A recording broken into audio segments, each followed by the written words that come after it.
Dear students, please take the section Solutions in your text, page number 62. The solutions, these are homogeneous mixture of two or more substances whose composition can be varied within certain limits. അപ്പം രണ്ടോ അതിൽ കൂടുതലോ സബ്സ്റ്റൻസുകളുടെ homogeneous മിക്സ്ചറാണ് ഒരു solution. So if the number of components forming a solution is 2, then we call it as a binary solution. So in a binary solution there are two parts actually, that is a solute and a solvent. So the solvent will be the major component and the solute will be the minor component. Now let us see the different types of binary solutions. Binary solutions can be classified into different categories depending on the state of aggregation of the two constituents. Let us see the different types of binary solutions. Here, these are the examples for different types of binary solutions. So if the solute part is a gas and the solvent part is also a gas, for example in the case of air, so this is an example for a gaseous solution.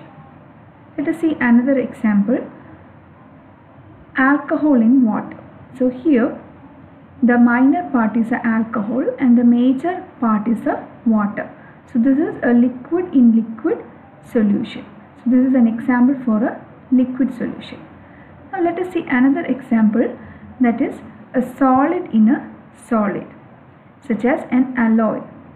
Here a brass, it is an alloy and it is made up of zinc in copper. So zinc is the major component, copper is a major component and zinc is a minor component. So this is an example for a solid solution. So depending upon the physical characteristics, the solutions can be divided into three classes, that is gaseous solution, liquid solutions and solid solutions. So again, this liquid solutions, it may be formed by the mixing up of two liquids or a solid in a liquid or a gas in a liquid. So if the two components are liquids, then it can be classified into different types, that is completely miscible, partially miscible and immiscible. So if the two components are liquids and depending upon the nature of the mixing or the mutual mixing of these two liquids, three types of solutions can be derived, that is completely miscible, partially miscible and immiscible. Completely miscible liquid in an example, that is a benzene in toluene or an alcohol in water. Alcohol is completely soluble in water because of the extended hydrogen bonding. Such type of systems are completely miscible. And let us see an example for a partially miscible system, that is phenol water system. So phenol is not completely soluble in water, it is only partially miscible. Again, let us see another example for an immiscible two liquids, that is a carbon tetrachloride in water, or you can take oil in water system. Let us see the other examples for solid solution.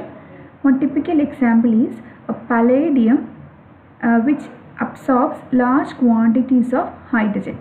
Usually this system is used as a catalyst for hydrogenation reaction, palladium hydrogen catalyst, and this is a typical example for a solid solution. Now let us see the solubility of gases in liquids. So what are the different factors that determine the solubility of gases in liquid? So this is actually a liquid solution. So here the major portion is the liquid and the minor component is the gas. So gas is actually the solute and the liquid in which the gas is being dissolved is the solvent. So together we get a solution. So gas in liquid is an example for a liquid solution. So the various factors that determine the solubility of gases in liquids are three. First is the nature of the gas and the nature of the solvent. Second is the temperature of the gas liquid system, and the third factor is the pressure of the gas.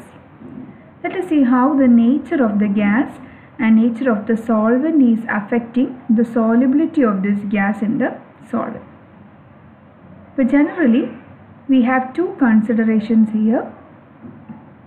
First is that if the gas is easily liquefiable, അതായത് ഈ ഗ്യാസിനെ നമുക്ക് easy ആയിട്ട് liquefy ചെയ്യാൻ പറ്റുമെങ്കിൽ, liquid സ്റ്റേറ്റിലോട്ട് കൊണ്ടുവരാൻ പറ്റുന്നതാണെങ്കിൽ, it means that it is more soluble in common solvents like water.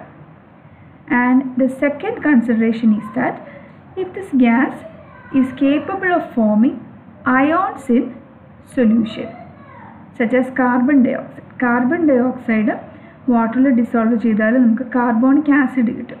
So it is capable of forming ions. This carbonic acid can dissociate giving H plus ions in water, and this is the reason for the acidity of this carbon dioxide dissolved in water. But if such type of ions can be formed, then also the gas is more soluble in such type of solvents. So this is how the nature of the gas and the nature of the solvent is affecting the solubility of the gas. The second factor is the temperature, the effect of temperature. So it has been found that under a constant pressure, the solubility of the gas diminishes with the rise in temperature. So this is not the case. In every case it is not valid, but in most of the cases this effect is observed. So if you are heating up a solution, the gas bubbles can escape from the solution. That is the observation. So at a constant temperature, at the constant pressure, if the temperature of the solution is increased, then the solubility of the gas will be decreased. That is, the gas will tend to escape. But this is not the case of certain gases, certain solvents like HCl. In the case of HCl solution, if you are heating the system, the HCl will completely evaporate. So no liquid can be found inside the container. So let us see the third effect, that is the effect of pressure. So the effect of pressure on the solubility of the gas can be well explained based on Henry's law. So William Henry is the person who actually proposes Henry's law. So the law states that the mass of a gas dissolved per unit volume of a solvent is directly proportional to the pressure of the gas in equilibrium with the solution at a constant temperature. അപ്പോൾ നമുക്കറിയാം ഒരു സൊല്യൂഷന് മുകൾ ഭാഗത്തായിട്ട് solvent vapours കാണും. അപ്പോൾ ഈ solvent vapours ഈ സൊല്യൂഷൻ്റെ മുകളിൽ ഒരു പ്രഷർ എക്സേർട്ട് ചെയ്യും, അല്ലേ? അപ്പം നമുക്കൊരു ഗ്യാസ് ഡിസോൾവ് ചെയ്യണമെന്നുണ്ടെങ്കിൽ, സൊല്യൂഷനിൽ ഒരു ഗ്യാസ് ഡിസോൾവ് ചെയ്യണമെന്നുണ്ടെങ്കിൽ, if the mass of the gas can be increased if the pressure is increased. So this is what the Henry's law is actually stating. The mass of the gas dissolved per unit volume of the solvent is proportional to the pressure of the gas in equilibrium with the solution at constant temperature. Temperature constant ആയിരിക്കണം. ഇതിനെ mathematically how we can express this Henry's law. So the mass of the gas, that is M, is proportional to P, that is the pressure of the gas in equilibrium with the solution. ഈ proportionality മാറ്റിക്കഴിഞ്ഞാൽ we can introduce a constant here. Okay, so that is m is equal to k into p. Here k is a proportionality constant and this is actually called the Henry's law constant.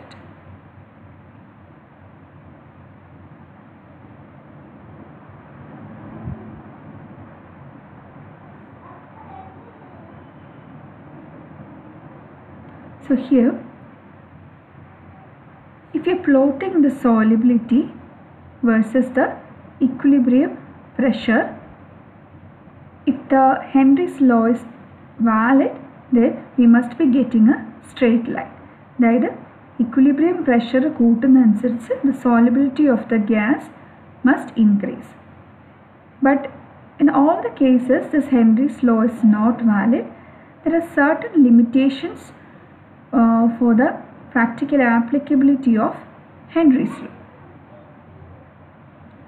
Let us see the limitations of Henry's law. The first limitation, this Henry's law is applicable only when the molecules are in a state of equilibrium. That's the first condition. Henry law strictly applicable ആയിരിക്കണമെങ്കിൽ ഇതിൻ്റെ ഈ സിസ്റ്റത്തിലുള്ള molecules ഇക്വിലിബ്രിയത്തിൽ ആയിരിക്കണം. അതായത് different faces ഉണ്ടെങ്കിൽ ഈ faces തമ്മിൽ ഒരു equilibrium exist ചെയ്യാം. And the second limitation is that the law is only applicable when the pressure of the system is not so high. അപ്പോൾ വളരെ ഹൈ പ്രഷർ ആണെങ്കിൽ the straight line will get vary. അപ്പം ഈ ഒരു law നമുക്ക് apply ചെയ്യാൻ പറ്റത്തില്ല. അതുപോലെ the gas which do not react or which do not participate in any chemical reaction will obey this Henry's law. അപ്പം ഗ്യാസ് നമ്മൾ സോൾവെൻറ്റിൽ ഡിസോൾവ് ചെയ്യുന്ന സമയത്ത് it should not chemically react with the solvent, അല്ലെങ്കിൽ it should not dissociate to form any ionic species. അപ്പോൾ അങ്ങനെയുള്ള കേസസിലൊക്കെ മാത്രമേ ഈ ഹെൻറീസ് ലോ പെർഫെക്റ്റ്ലി വാലിഡായിട്ട് ഉള്ളൂ. And the temperature of the system should not be too low. അപ്പം ഇത്രയും cases satisfy ചെയ്താൽ മാത്രമേ the Henry's law will be applicable. Let us see the various applications of this Henry law. First application എന്ന് പറഞ്ഞാൽ നമ്മുടെ respiratory ഫിസിയോളജിയിലുള്ള application എന്താണ്, അതായത് how the gas we are taking in and we are breathing out, how it is interacting with our bloodstream. Okay.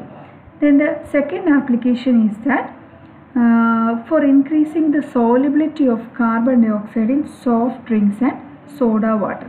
അപ്പോൾ pressure കൂട്ടിക്കഴിഞ്ഞാൽ കൂടുതൽ amount of carbon dioxide നമുക്ക് ഈ ഷുഗർ സൊല്യൂഷനിൽ ഡിസോൾവ് ചെയ്യിക്കാൻ പറ്റും.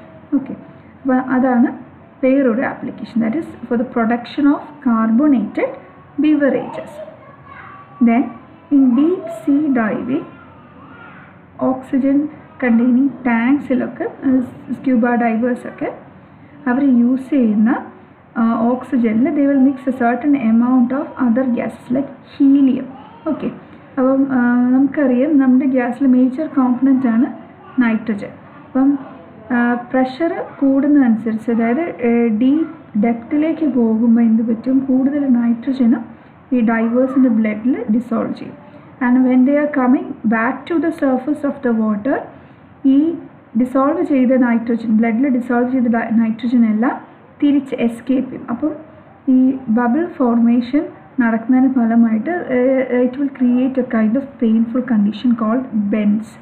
അപ്പോൾ ഈ ബെൻസ് അവോയ്ഡ് ചെയ്യാനായിട്ട് എന്ത് ചെയ്യുന്നു വെച്ചാൽ, ഈ ഓക്സിജൻ സിലിണ്ടറിനകത്ത് a certain amount of helium gas will be mixed. അപ്പം ഹീലിയത്തിൻ്റെ പാർഷ്യൽ പ്രഷർ കുറവാണ്. The helium is not easily mixing with the blood stream when the oxygen is being taken from this cylinder.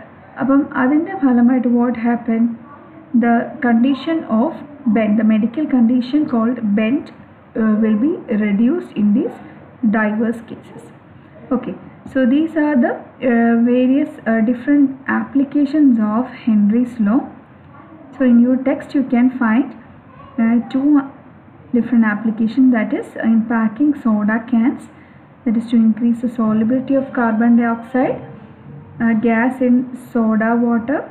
Then you can also see that in deep sea diving, the SEA, spelling that down. Okay, so in deep sea diving also you can mix helium gas with the oxygen, so that the condition of bends, that is the condition in which when the nitrogen gas is escaping from the blood, bubbles are formed inside the veins.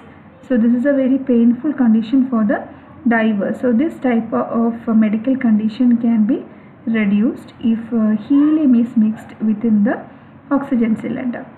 So these two are the applications stated in your textbook.